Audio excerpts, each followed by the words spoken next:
खुदावंद यीशु मसीह के बाबरकत नाम में आपकी सलामती हो। हमारी दुआ है कि खुदावंद अपनी हजूरी से आप सबको इसी तौर से भरता रहे।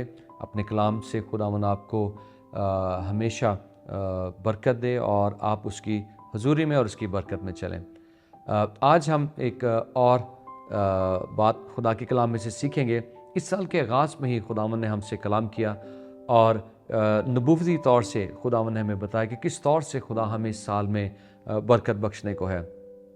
और जो हवाला खुदावंद ने दिया वो यिर्मयाह की किताब उसके पहले बाब उसकी 11वीं आयत में से है।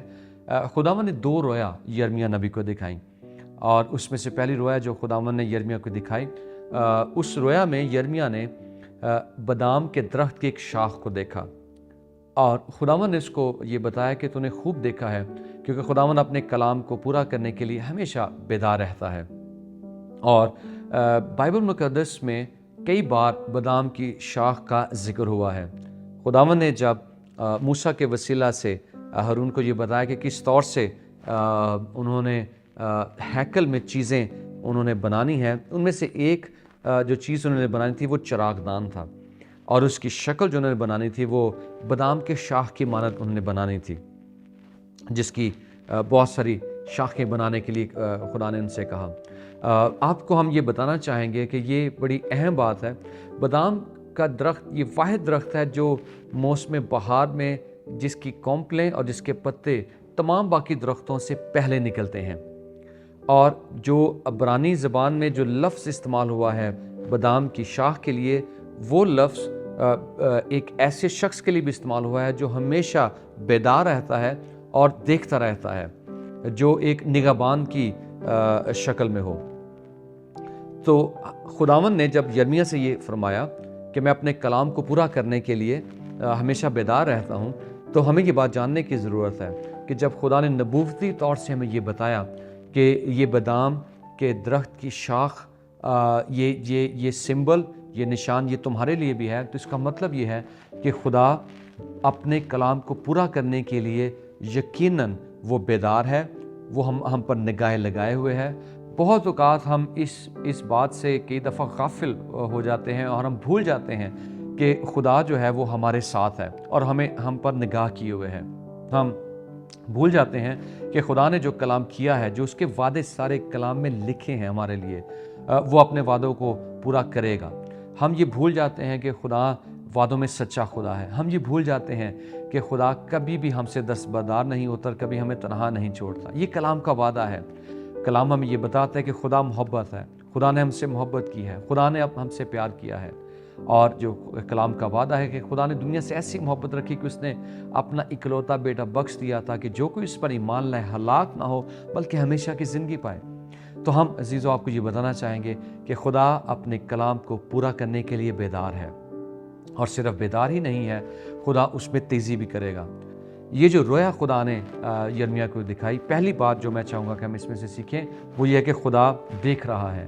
खुदा एक निगहबान की तरह उसकी निगाहें हम पर लगी हैं और वो हमारी हिफाजत करता है, हमारी देखभाल करता है।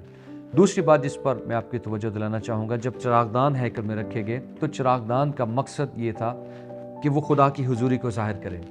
दूसरी बात रोशनी, वो खुदा के नूर को ज़ाहिर करें। तीसरी बात वो ज़िंदगी को ज़ाहिर करें। सो ये जो बादाम के दरख्त की शाख है, ये हमें इस बारे में बताती है कि खुदा की हुजूरी कितनी कीमती है, कितनी ज़रूरी है और ये हमारे साथ है। दूसरी बात, खुदा रोशनी है, खुदा अंधेरे में नूर की मानद चमकेगा, वो आपके अंधेर नगरी में नूर की मानद चमकेगा। और तीसरी बात आपने हमेशा याद रखनी है, बाकी सारी चीज़ों से बढ़कर मेरा ईमान है कि खुदा आपको आज़ाद करेगा। मेरा ईमान है कि खुदा हर तरह के कर्ज की लानत को तोड़ेगा। मैं ये जानता हूँ खुदा ने ये करना है, लेकिन जब तक वो नहीं करता आपने कभी इस बात से आपने परेशान नहीं होना है। सबसे अहम चीज़ जो आपकी ज़िंदगियों में है वो ये है कि खुदा ने हमें हमेशा की ज़िंदगी दी है। राहक और ज़िंदगी मैं हूँ, खुदावंद ने ये फरमाया था। आपके पास हमेशा की ज़िंदगी है। आप अगर ज़िंदगी में सब कुछ, इस ज़मीनी ज़िंदगी में सब कुछ हासिल कर लें, आपके पास पैसा भी आ जाए, आपका कर्ज भी जाता रहे, आपको दुनियावी बरकतें भी मिल जाए, लेकिन अगर आप हमेशा की ज़िंदगी हासिल न कर पाए तो उसका क्या फ़ायदा। तो ये बादाम के दरख्त की शाख ہمیشہ کی زندگی کو ظاہر کرتی ہے جو یسوع مسیح کے وسیلہ سے ہمیں ملی ہے۔ بادام کا جو درخت ہے، کیونکہ یہ موسم بہار میں سب سے پہلے اس کے پتے نکلتے ہیں، یہ جی اٹھنے کی قدرت کو بھی ظاہر کرتا ہے۔ یہ وہ زندگی جو خداوند یسوع مسیح نے ہمیں دی ہے۔ ہم ایمان رکھتے ہیں کہ خداوند یسوع مسیح مردوں میں سے جی اٹھے ہیں، خداوند یسوع مسیح کی قبر خالی ہے، اور خداوند یسوع مسیح نے یہ فرمایا تھا، قیامت اور زندگی میں ہوں۔ اور ہم یہ ایمان رکھتے ہیں کہ یہ جو جی اٹھی قدرت ہے یہ اب ہمارے لیے بھی ہے۔ خدا نہ صرف مردوں میں سے جی اٹھا ہے، بلکہ ہم جو خداوند یسوع مسیح پر ایمان رکھتے ہیں یقیناً وہ ہمیں بھی مردوں میں سے زندہ کرے گا، اور ہم ابدیت میں خداوند یسوع مسیح کے ساتھ رہیں گے۔ یہ جی اٹھی قدرت کا تجربہ، یہ شاخ اس بات کو ظاہر کرتی ہے، اور میں آپ کو انکریج کرنا چاہوں گا، آپ نے اس بات پر ایمان رکھنا ہے کہ یہ جی اٹھی قدرت اب ہماری زندگی میں کام کرے گی۔ جو زندگی کی ایریاز جس میں یہ موت آ گئی ہے، یا وہ جو ڈیڈ ہو گئے ہیں، خدا ان کو ریوائیو کرے گا، خدا ان کو بحال کرے گا۔ خدا بحالی کا خدا ہے، خدا ان کو ایک بار پھر سے اٹھا کھڑا کرے گا، اور آپ اس کی جی اٹھی قدرت کا تجربہ اپنی زندگیوں میں حاصل کریں گے۔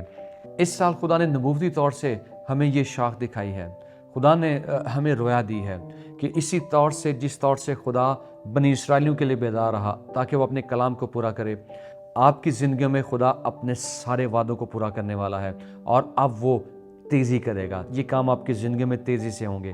وہ ہمارا نگہبان خدا ہے، وہ ہمارا چوپان بھی ہے، نگہبان بھی ہے، مہیا کرنے والا خدا بھی ہے، شافی بھی ہے، قدرت والا خدا بھی ہے، بڑے بڑے معجزات بھی کرے گا۔ آپ نے اسی ایمان میں زندگی بسر کرنی ہے۔ خداوند کی جی اٹھی قدرت آپ کی زندگی میں کام کرے گی، خدا کا نور آپ کی زندگیوں میں چمکے گا، خدا کی حضوری آپ کے ساتھ ہوگی۔ اس سال پورا سال آپ نے یہ ایمان رکھنا ہے کہ خدا آپ کے ساتھ ہے۔ خداوند آپ کو برکت دے۔